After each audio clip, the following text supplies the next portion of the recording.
Bon début de semaine en compagnie de la Télé Futurs Médias soir d'info ñëwaat ci beneen semaine ni ñu koy defee saa su nekk rek àndaat ba tey ci wàllu actualité ñu ngi leen di nuyu bu baax a baax di leen jox seen wàccuwaay ñëw tey nag ci ay ponk yoo xamante ne ci actualité ba tey ñaar bokk na ci li nga xamante ne rek moo xew démb fële ca Moulon féete ca Sédhiou ca Casamance di secrétaire général bu MFDC ñu faat ko mu di Abdou Elinkine Diatta du ñàkk dinañ ci ñëwaat ndax bokkoon na ci ñi nga xam ni ràññee woon nañ ko ci doxalin bi nga xam ni doon na ko def ngir fexe jàmm dellusiwaat ca gox boobee dinañ ñëwit ca la nga xam ni moo xew ca Guinée ndax gis nañu it population bi génne nañu massivement ci mbedd bi ngir wane seen ñàkk ànd ci ñetteelu mandat ki nga xamante ne moo di Alpha Condé ak suñu gan lay doon di Babacar Justin Ndiaye nekk journaliste nekk it analyste politique bu fi teewee gannaaw 20h bi ñu yaatal ponk yooyu nga xamante ne am nañu yéene jukki ko fi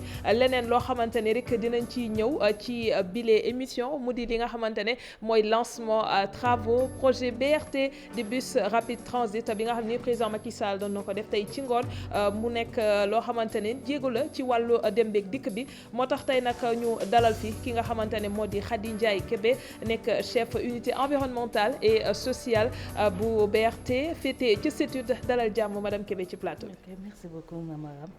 daañu ñëwit ci xibaar yi ak rédaction bi noonu lañ koy defee saa su ne kii nekk nag côté bi daa tardé bu yegsee rek di ngeen xam kan la daa tardé loolu laa ndax bu yegsee ci biir ñu mën ko daal di xam kan la du ñàkk dina teew waaye dañuy ñëw ci BRT bi nga xamante ne maa ngi ko doon wax sànq bus rapide de transit ana lan lay indi lu yees ci li nga xamante ne mooy dem beeg dikk bi.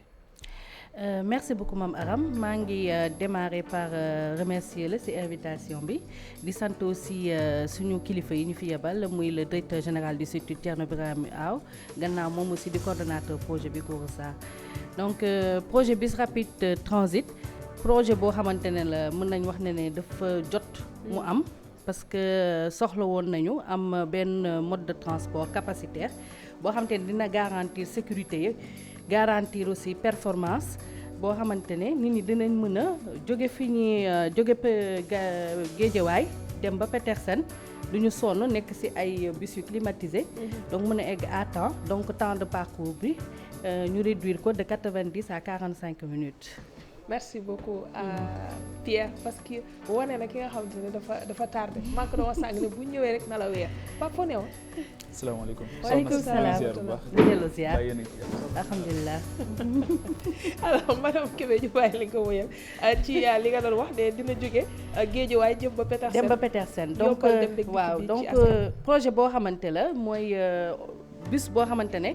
day am xaalu boppam donc day am yoon boo xamante ne moom kese moo ci jaar donc loolu mooy gën a favoriser muy mën a permettre nit ñi di déplacer wu à temps ànd ak aussi un système moderne boo xamante ne comme ni ngay nekkee ci pays européens yi di xam ne bus bi buñ la nee dans 5 minutes mu egsi dans 5 minutes bus boobu egsi donc day am service d'information boo xamante ne di nga ko mën a am ci sa portable di nga ko mën a am ci panneau publicitaire yeeg yëpp wax la na ban heure la bus bi di ñëw ak yooyu noonu. alors ci wàllu avantage yi naka la ñuy mën a xam ne par exemple type de service bi la nit ki soxla et tout naka lay def ba xam lu ci nekk wàll bi ko ci yitteel parce que peut-être que nit ki du jóge forcément Guédiawaye mën na am feneen fu muy jógee naka la ñu départager li nga xam ni mooy peut-être ay station ñu teg ngir fexe loolu mën a yem. waaw donc projet la boo xamante ne 3 pôles d'échange la am 3 pôles d'échange mooy 3 genres terminus wala gare donc am na benn boo xamante ne Guédiawaye la nekk benn bi nekk Grand Médine bi ñetteel bi nekk Petersen am na 23 stations. léegi nag ni nga ko tëggee mooy dafay am aussi système de rabattement boobu noonu mooy au-delà du BRT bi nga xamante ne dafa am ay couloiram ak yooyu noonu yëpp créé nañ ay parking yoo xamante ne nit ñi fu leen neexee ñu jëlee fa BRT bi dem directement ville sans pourtant am ay problème bu ñu nekkee ville fu ñuy gaaree ak yooyu noonu au-delà de ça aussi dina am restructuration réseau boo xam ne dina permettre bus yoo xam ne c'est de moindre capacité dinañ mën a nekk ci biir dëkk bi convoyer passager BRT yi bu ñëwee ba ci pôle d'échange yi ñu wàcc mën a jël BRT bi dem fi ñuy dem ñëwaat. donc loolu mooy. di ko nuyu d'abord di jégalu bu baax ci retard bi di wax ne rek actuellement boo xoolee Aram France dañuy dem ci Paris dañuy dem ci élection locale donc gars yi ñoo ngi di jogante waaye kenn ku ci nekk dañ naan la sunu problème mu embouteillage nañ ko koy régler. Je pense que ne bu ñuy fal nit dañ koy fal pour mu régler ay problèmes. Et c'est là où ce projet a toute sa pertinence surtout Dakar ni mu xatee c'est extraordinaire li ngay perdre ci temps c'est extraordinaire loolu moo waral sax ma ñëw retard mais c'est pas pour me dédouaner. Voilà. Donc man xam nga bu amoon BRT loolu du ma dal xëy na donc man li ma ciy wax rek mooy garantie yi ngeen am par rapport ak aléas yi ñu am ci suñu réew yi nekk sous développement mooy par rapport ak électricité bi mooy par rapport ak numérique bi nga xamante ni wax na ko par rapport ak commodité yooyu yan garantie ngeen ci am. Projet bi nag dafa nekk projet boo xamante ne avant même ñu wuti financement lañ def les études techniques études environnementales études sociales ba nga xamante ni tënk nañ projet bi ba am financement bi soo ngay dérouler projet bi. Donc garantie yi ñu am par rapport à cela donc ñu ngi lancer appel d'offres pour opérateur bi lancer nañ appel d'offres aussi ba recruter ki nga xamante ne mooy def travaux yi. Donc li ñu wax mooy. kan la sénégalais wala étranger. C'est CRBC la société CRBC c'est une société chinoise moom moo def Ila Touba bi moom moo gagné marché bi. Donc pour l'opérateur le dossier est en cours. Donc bu ñu paree dinañ xam kan moo gagné yooyu noonu pour l'instant mënaguñ ci sori trop. Donc garantie bi ñu am. mooy projet bi ñetti bailleurs ñoo ko tënk. Il y a la Banque mondiale mi nga xamante ne c'est la première fois mu investir autant. Dans le secteur du transport.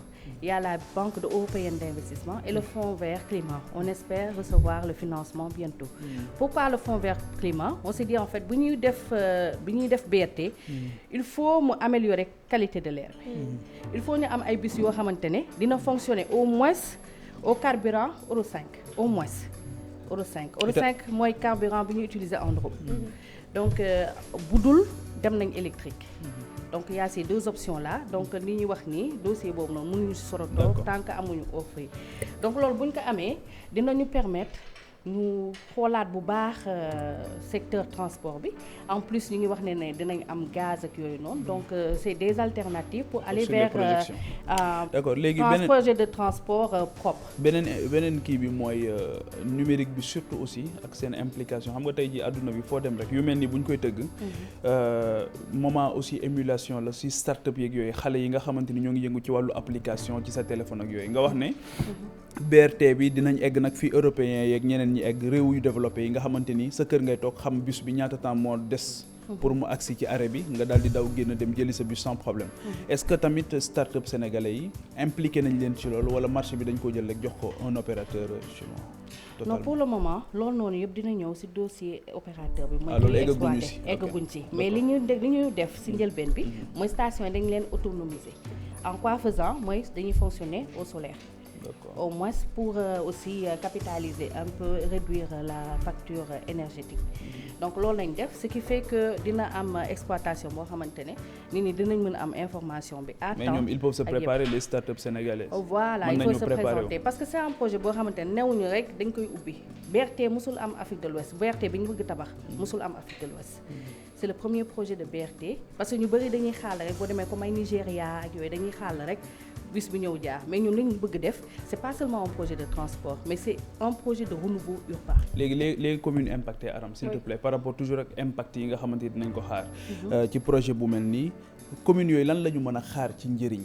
ci côté ndax am na sax fu ma dégg ñu ne dañuy tijji sax actionnariat bi pour que les communes yi nga xam dina ko traverser ñooñu mën rejoindre le capital de l'entreprise. Qu'en est-il réellement ci PPP lañ koy tuddee wala. PPP la c'est un premier projet PPP.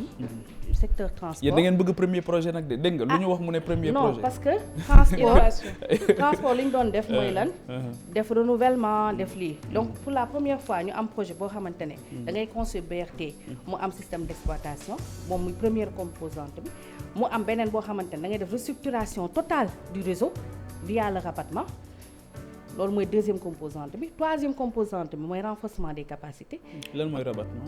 rabattement mooy ñi nga xamante ne bus yi nga xamante ne comme fi nga xam Kaar Ndiaga Ndiaye dañ fa doon jaar wala Tata ak yooyu noonu ñu reconvertir leen jox leen ay bus de moindre capacité que le PRT mooy yoo xamante ne même couleur bi ci bus yi Tata yi bi ñu ñëwee ñu jël car rapide jox leen. non c'est différent. donc c'est ce rabattement boobu noonu ci système BRT bi lay bokk boo xamante ne même fonctionnalité que BRT bi lay am mais BRT moo koy ëpp capacité te moom day daw si waaw. d'accord mais yële ne dañ koy jël mu remplacer fi nga xamante ne yëpp dafa wala polariser pour convoyer des gens wala des voyageurs vers le BRT mu nekk ay bus de mun naa wax de petite capacité mais qui vont faire l'intérieur pour alimenter le BRT. alors suñu ñëwee ci exploitation ba tey parce que nanga woo ci sori mais ci li ñu jot a dégg dañuy délégation service public la nar a doon. waaw ndax loolu privé bi am na privé national lu ngeen leen ci jagleel. 30% lañ jéglee privé national bi kon ni ma ko doon waxee donc ngeen may ma tuuti ma eggale c'est un premier projet boo xamante ne concession bi 10 ans la durée 10 ans le temps que suñu secteur privé bi national bi mën a comprendre système bi mën a aussi remplacer cet opérateur là donc aujourd'hui on a besoin de renforcement des capacités et raison pour laquelle bañu ma ci sori mais loo xamante ne appel d'offre la donc c'est en cours mënuñu nekk fii di ci wax quoi que ce soit. c'est que boo nee appel d'offre rek bàyyi noonu ka nekk ci biti bu fekkee moo ëpp performance ak garantie yi nga xamante ne nii moom lañ soxla ci liggéey gi mun na am. amul préférence nationale sénégalaise yi bañ ci gis seen bopp. xam nga préférence nationale mooy ku ko def ku ko mës a def. boo mësul def loolu.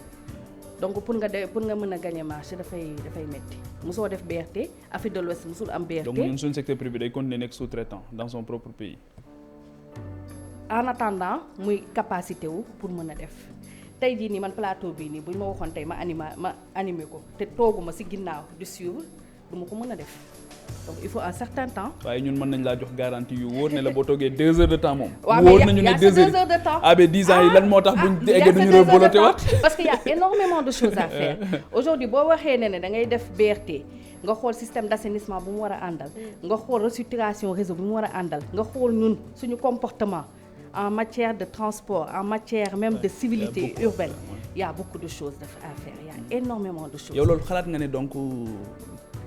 kooku nga xamante ni moo koy exploiter nekk entreprise étrangère xalaat nga ne surtout du point de vue ban niveau moo tax sànq ma tudd les communes yi nga xam dañu leen di impacter ban niveau de collaboration moo war a am surtout par rapport à la gestion de comportement pour que li ñu dal ci tata yi gis nga bi ñu ko fiy indi di ko lancer li ñu ci yaakaaroon te gis nga léegi bu la tata rombé c'est incroyable ah. vous avez parfaitement raison donc li ñuy wax mooy projet financé par la Banque mondiale donc composantes yi je reviens à ça. mooy la mise en place du BRT, oui. La restructuration totale du réseau avec le rabattement, le renforcement des capacités, quatrième composante ñoo koy def exprès dañuy tëj gars yi ci jargon technique. quatrième composante mooy sécurité routière. ok sécurité routière. donc ñun li ñuy def mooy y a l'outil le plan d'engagement des parties prenantes bi nga xamante ne banque pour la première fois aussi en Afrique de l'Ouest ñun ne dañ koy expérimenter on a été le premier pays à l'expérimenter ñooy cobaye bi waaw Niger def nañ ko mais ñooy cobaye bi may ma tuuti ma eggale dans le cadre de ce plan d'engagement des parties prenantes lan lañ def mooy commune yëpp dañ nekk acteurs. C'est intéressant. Au niveau du projet les opérateurs de transport comme xaaral ma ñëw rek les opérateurs de transport comme AFTU comme Dakar Dem Dikk ak yëpp dañu bokk. c'est des GIE. même su fekkee c'est des GIE c'est l'organisation. Ça n'a rien à voir avec la municipalité. c'est dama lay bëgg wax. waaw il faut ñu déglante. waaw d'accord. waaw danga may mais bu ñu nax aussi. non du ma leen nax. waaw sama objectif ñëw fii du nax. xam nga mooy GIE mais sama objectif mooy leeral. may ma tuuti ma eggale su ma eggalee après di nga xam fan laa jëm. parce que su may wax damay wax de façon globale. ku si nekk sa wàll bi nga am bu ñu nee y a un nouvel outil qui s'appelle le plan d'engagement des parties prenantes. mooy ñi nga xamante ne projet bi da leen laal muy les impactés directs ak ñi nga xamante ne projet bi da leen intéressé ñooñu ñëpp c'est des acteurs clés. Tout à fait. Pour que ce BRT là puisse se développer. Donc li ñu def ak collectivités locales yi mooy on les a impliqués on leur a demandé leur profil socio-économique parce que beaucoup ñu ñëw rek projet boo xam te ne da ngay ñëw di financer ay jàkk ay def responsabilité sociétale ay jàng ay affaires yooyu dañu wax ne il faut ñu xam besoin réel commune bi. ñoom ñu xool aussi en termes de retombées économiques outils yooyu ñu mettre en place mooy les stations yi nga xam te ne day mel ni station métro yi nekk France ak yooyu noonu ñoom lan lañ ci mën a gagner. En plus de ça, les jeunes qui sont dans leur localité, qui ont besoin de formation, quel est le niveau de chômage? Quel est le niveau de formation? Qu'est-ce que nous, on doit faire pour nous adapter? Et cela, on est en train, parallèlement, dans le cadre du renforcement des capacités, de voir un peu des chaires, de voir un peu des formations universitaires, diplômantes, yoo xamante ne jeunes yooyu dina leen mën a orienter foofu noonu. Kon ni ñu amee les nouveaux métiers de l'autoroute, ñu am les nouveaux métiers du BRT. du BRT. am na leneen loo xamante ne dégg naa ko léegi ci sa wax mooy ne da ngeen di impliqué ñi nekk ci yu mel ni ay AFTUC ñoom seen. li ma jaaxal mooy fii nii Modou Mboub jaar na fi. di chargé de communication ak revendication bu AFTU. la mu wax mooy ñoom ànduñu ci BRT. ndax la nga expliqué sànq ak rabattement gisuñu ci seen bopp. waaw xam nga ñoom suñu opérateur lañu ñoom ci système transport mooy BRT am BRT ñàkk am. ñoom suñu opérateur CETUD lañ nekk. parce que CETUD mission woom mooy. mu réguler ba pare organiser le système de transport pour une mobilité urbaine. yokk nañ sa léegi une mobilité urbaine durable. donc tey jii nii ku si nekk am nga si sa wàll parce que boo xoolee 70% des déplacements. se fait par les transports publics. aujourd'hui on a 25 véhicules pour 1000 personnes.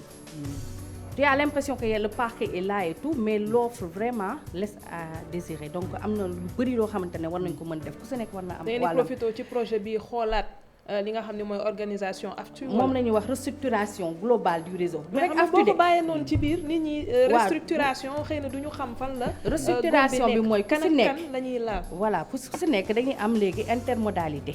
ku si nekk ak rôle bi nga war a am. tey jii am na taxi yoo xamante ne déployé nañ leen au niveau de l'aéroport ñi nekk di fonctionner. am na ay tata yoo xamante ne ñu ngi daw si yenn axes yi. mais bu BRT bi ñëwee si axes yooyu noonu tata yooyu il faut ñu déployer leen ailleurs. maanaam donc loolu noonu ñenn ñi tamit di ngeen leen xañ seen ngañ-pen parce que yenn circuit yi buñ ci jaaree est-ce que it dinañ ci gis seen bopp. non yenn circuit yi si jaaree dinañ si gis seen bopp parce que ñun loolu yëpp ñun ñoo koy définir et on le définit ensemble. opérateur yooyu yëpp ngay wax noonu saa yoo ñëwee mercredi. CETUD am nañ réunion ak ñi direction bi nga xamante ne c'est la direction des opérations taxi yooyu noonu yëpp même chose donc aujourd'hui peut-être lenn lu bees su ñëwee di nga ragal di nga alerter comme ça suba lu am bu fekkee ñu respecté ñu engagement ñu wax nga mën a wax ne waxoon naa ko mais tey jii nii restructuration bi dañ koo soxla te il faut ñu def ko parce que mënatuñu continuer li ñu mel.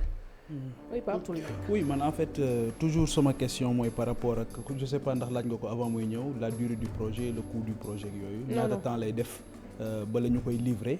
kañ lay tàmbali ndax gis nañ ne aussi on a des problèmes par rapport à ça les dates on a des problèmes avec les dates mais on a aussi des problèmes avec les chiffres. ça va coûter combien exactement et ban durée lay jël. projet bi 300 milliards lay coûter 30 mois le travail de durée. donc on a 300 milliards. Quelle est la contribution de chaque partie? La Banque mondiale a contribué pour 254 milliards. La BI est à peu près à 32 milliards. Donc le fonds climat. Le fonds climat à peu près dina ñëw pour 7 milliards et quelques. Voilà donc loolu aussi ñu ngi nekk di si liggéey parce que comme ni ma lay expliqué. Tant que BI c'est à peu près 85 milliards.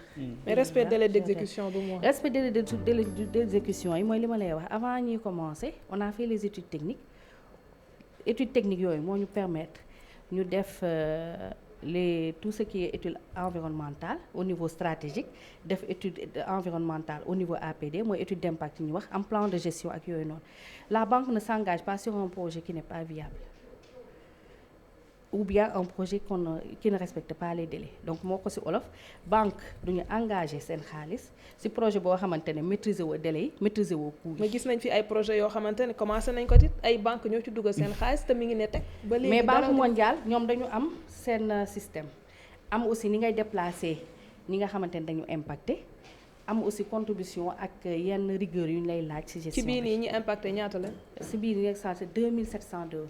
personne la te ñëpp indemnisé nañ la wala tollaguñ pour le moment il faut yëf yi leer ñun délai bi ñu am pour libération des emprises yi c'est au 31 décembre 2019 pratiquement mën nañ wax ne 70% concilié nañu ont reçu leurs indemnisations ça me permet même de reprendre un peu par rapport ak li xew ci actualité bi ngeen génne ce matin pour waa Petersen yi nga wax ne fayuñu leen ak yooyu noonu du ñu ñëw aussi attaquer corridor bi yëpp de Dakar à Guédiawaye muy 18,3 kilomètres attaqué ndoo ko du kii quoi. de façon progressive de façon progressive lañ ko def c'est phasé phase bu nekk entreprise bi di fa nekk te phase bu nekk warul excéder 6 mois.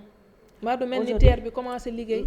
mooy li ma lay wax yu mel noonu ni ay Caaro yu Rufisque ak Tol Diaz ak quartier yooyu yëpp ba léegi lañ leen doon wax dana àgg léegi ñu ngi waxaat novembre te ba léegi gisaguñu dara loo xam ne dal na xel. loolu la ñuy ragal tamit ci projet boo xamante ne mu ngi ñëw te mu nar a laal circuit bu toll noonu ñenn ñi tamit dinañ tiit. waaw man ni ma leen mën a wax daal mooy.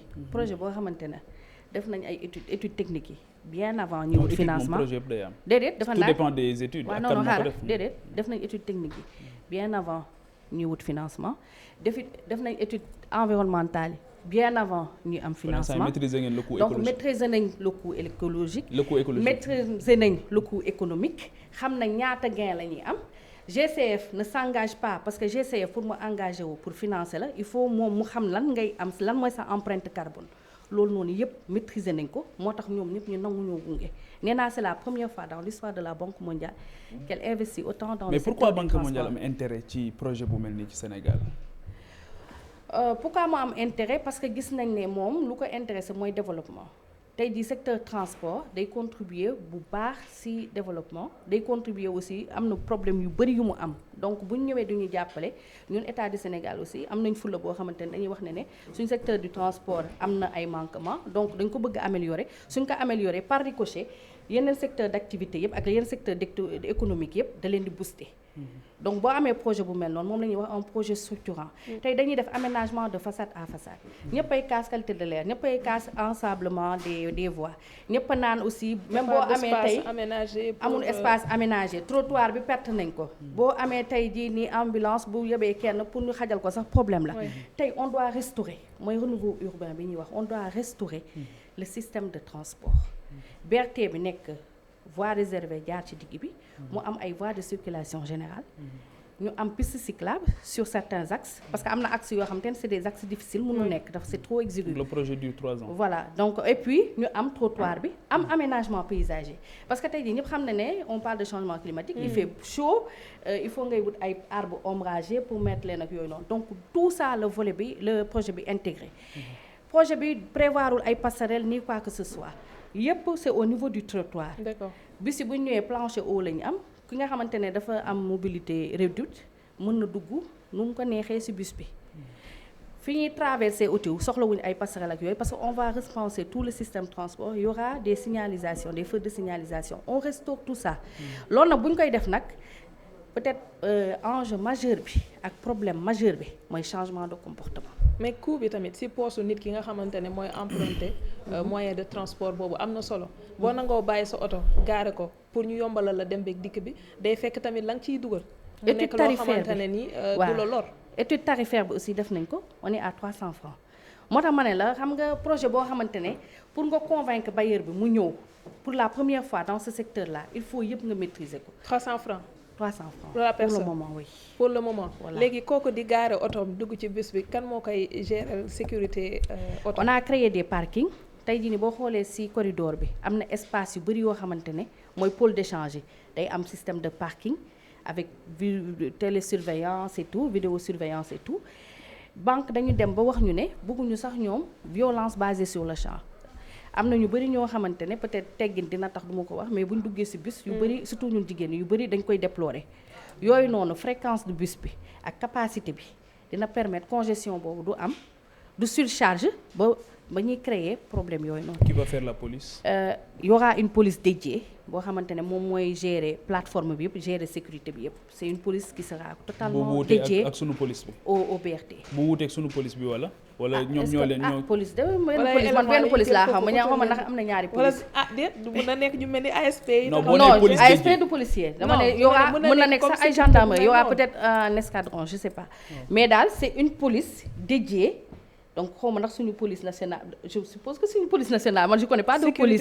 je suis désolée boo nee police dédiée rek dañuy xaw a. police dédiée c'est une police comme ni nga amee gendarme ci autoroute bi noonu ngay amee aussi benn système xaw ma policier lay doon xaw ma gendarme mais gendarme yi aussi gisuñu ñu bisu Tata fees ba déborder rek ñu wàcce kenn. non xam nga fii nii mooy li ma lay wax noonu xam nga booy restructurer réseau peut-être petit à petit on va être amené ñooñu noonu yëpp renouvellement parc bi ñuy def ñooñu noonu ñëpp. peut-être que qu'il soit regardant sur ces aspects. ils seront regardants en plus mu ni ma lay wax bus yi nga xamante ne ñooy transporter BRT bi moom bus articulé la.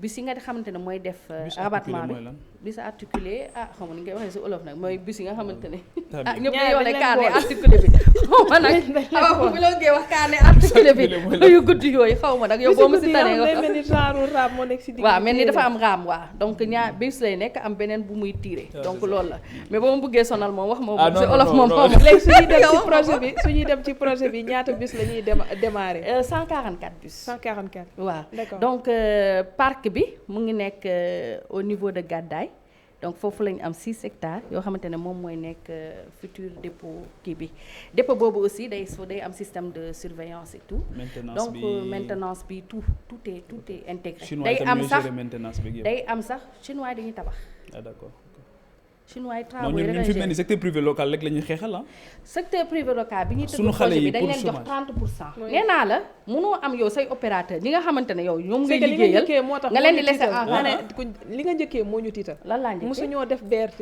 moo tax foog ñu wuti ñu ko mën def loolu soo ko waxee rek dañuy gis ne fii nii kon entreprise fii nag moom sama baat ni poto moom amul kenn ku fi am expérience BRT mais yoon bi sax am na loo xam ne mën nañ ko teg comme ni ñu doon wax ci terre ba kenn ku bu fi ñu nee am traverse wala dara am na entreprise yu fi nekk yi ko mën defar kenn ku fi am expérience BRT donc loolu bu loolu amee wër ndomba bu multinational di def secteur privé local non parce que tey jii bu ñu waxee ne dañu bëgg a def BRT ñu jël ay nit ne leen dem leen ngeen wuti xam-xam bi dans 2 ans dañ ko war a lancer ñooñu bu ñu ñëwee war nañ ko mën a yor quand même loolu c'est une option alors loolu c'est une option mais aussi laissez-nous aussi la liberté d'avoir l'option de prendre quelqu'un merci madame nous État on va revenir à nous vous État d'avoir l'option le secteur privé local État la bokk la pub c'est tout de suite 30% jox nañ leen ko